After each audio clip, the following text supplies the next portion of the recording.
എവിടെ പോയി വരിക? ഒരു റേസർ ഉണ്ടായിനി. മനസ്സിലായില്ല എനിക്ക്. ഞങ്ങളെ സ്ഥലത്തിന്റെ ഒരു റേസർ ഉണ്ടായിനി. ഭൂമി രജിസ്ട്രേഷൻ അല്ലേ? എങ്ങനെ മനസ്സിലാവാനാ ഇങ്ങനെയൊക്കെ പറഞ്ഞാല്? നിങ്ങളെ മോന്റെ കല്യാണം എപ്പോഴാവാ? എന്നെയൊക്കെ വിളിക്കൂലേ?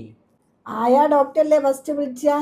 പെണ്ണ് നോക്കാഞ്ഞിട്ടല്ല, ഇഷ്ടംപോലെ നോക്കുന്നുണ്ട്. പക്ഷെ എനിക്ക് പറ്റിയൊന്നും കിട്ടില്ല. അല്ല, മോന് വേണ്ടിയല്ലേ, നിങ്ങൾക്ക് വേണ്ടിയല്ലല്ലോ. ഓനങ്ങോട്ട് പണിക്കോ, എന്റെ അടുത്തല്ലേ പെൺകുട്ടി ഉണ്ടാവുക. അപ്പൊ എന്റെ ഡിമാൻഡൊക്കെ കുറച്ച് നോക്കണ്ടേ? അല്ല, ഇപ്പത്തെ കാലത്തും അമ്മായിമ്മമാർ ഇങ്ങനെ ഉണ്ടോ? എന്താ നിങ്ങളുടെ ഡിമാൻഡൊക്കെ ഒന്ന് പറഞ്ഞേ. കുട്ടിക്ക് അധികം പഠിപ്പുണ്ടായിരുന്നു. ഇപ്പൊ പഠിച്ചാലും കുഴപ്പമില്ല, കുട്ടികൾ പഠിച്ചോട്ടെ, പക്ഷെ ജോലിക്ക് പോകരുത്. പെരേല് ഇന്നെ സഹായിച്ച് അടങ്ങി ഒതുങ്ങി ഇന്റെ അണ്ടറിൽ അങ്ങനെ നിൽക്കണം. അങ്ങനത്തെ പെൺകുട്ടികളെ എനിക്ക് വേണ്ടി. നിങ്ങൾ അറിയണവരാരുണ്ടോ? മേപ്പോട്ട് നോക്കിയിരുന്നു കേട്ടോ, ഇപ്പൊ കിട്ടും. ഇപ്പത്തെ പെൺകുട്ടികൾ അടങ്ങി ഒതുങ്ങി നിങ്ങളുടെ അണ്ടറിൽ. എന്താപ്പ നിങ്ങളെ കഥ? 3 ആമക്കളാ എനിക്കുള്ളത്, പിന്നെ ഒരു പുതിയാപ്പളയും. മൊത്തം 4 ആണുങ്ങളാ പെരേല്. ഇതുവരെ ഓല നോക്കി, ഓല വെച്ചുണ്ടാക്കി, ഓല കാര്യങ്ങളൊക്കെ നോക്കി നിൽക്കുക ഞാൻ. ഇപ്പം മരുവോള് വന്ന ഓളതും കൂടി ഞാൻ നോക്കുക. ഓൾ എന്നെ സഹായിക്കല്ലാതെ. ഓള് വന്നിട്ട് വേണം എന്റെ സിംഹാസനത്തിൽ ഓളാടി ഇരുത്താൻ. സിംഹാസനം ഒഴിയണം, അതിന് കാത്തിക്കുക ഞാൻ. ആ സിംഹാസനത്തിന്റെ ഓണറാണ് നിങ്ങള്. നിങ്ങളുടെ പരിധിയിൽ എന്തൊക്കെയാ ഉള്ളത്? ഈ 4 ആണുങ്ങളും ആ പേര് ഇന്റെ കീഴിലല്ലേ.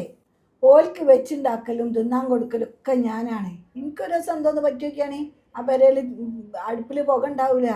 അങ്ങനത്തെ കാര്യങ്ങളൊക്കെ നോക്കി ഓള് നടത്തണം. എന്നിട്ട് വേണം എനിക്കൊന്ന് റെസ്റ്റ് എടുക്കാൻ. നിങ്ങൾ ഇത്രയും കാലം ഇതുപോലെ ജീവിച്ചത് നിങ്ങളെ തെറ്റാണ്.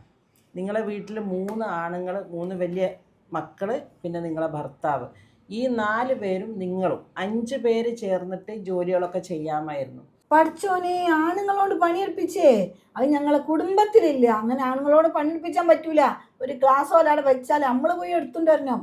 അല്ലെങ്കിൽ കെട്ടി കൊണ്ടുവന്ന പെണ്ണുങ്ങളെ പോരായ്മ എന്നാ പറയുള്ളൂ. എനിക്കറിയില്ല നിങ്ങളോട് എന്താ പറയേണ്ടതെന്ന്. റസൂൽ സല്ലല്ലാഹു അലൈഹി വസല്ലം തങ്ങളുടെ ഭാര്യമാർക്ക് എന്തെങ്കിലും പോരായ്മ ഉള്ളത് കൊണ്ടാണോ റസൂൽ അടുക്കളയിൽ അവരെ സഹായിച്ചിരുന്നത്? പറ.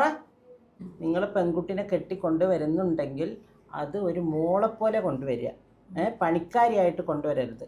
ഇനി ആ പെൺകുട്ടി പഠിക്കുകയാണെങ്കിൽ പഠിക്കാൻ വിടുക. ഇനി ജോലിക്ക് പോകണമെന്നുണ്ടെങ്കിൽ ജോലിക്ക് പോകാൻ വിടുക. ഇനിയിപ്പോൾ ആ കുട്ടിക്ക് അവിടെ ജോലി ചെയ്യാൻ, വീട്ടിലെ ജോലി ചെയ്യാൻ അറിയില്ലെങ്കിൽ നിങ്ങൾക്ക് നിർബന്ധിക്കാൻ പറ്റില്ല. ഇനി എന്തെങ്കിലും കുറച്ച് പഠിച്ച് നിങ്ങൾക്ക് സഹായിച്ച് തരികയാണെങ്കിൽ ആ കുട്ടീൻ്റെ ഔദാര്യമാണത്. മനസ്സിലായോ? കടമയല്ല. എനിക്ക് പറഞ്ഞ എൻ്റെ സിംഹാസനത്തിൽ ഇരിക്കാൻ പാള കിട്ടൂലേ.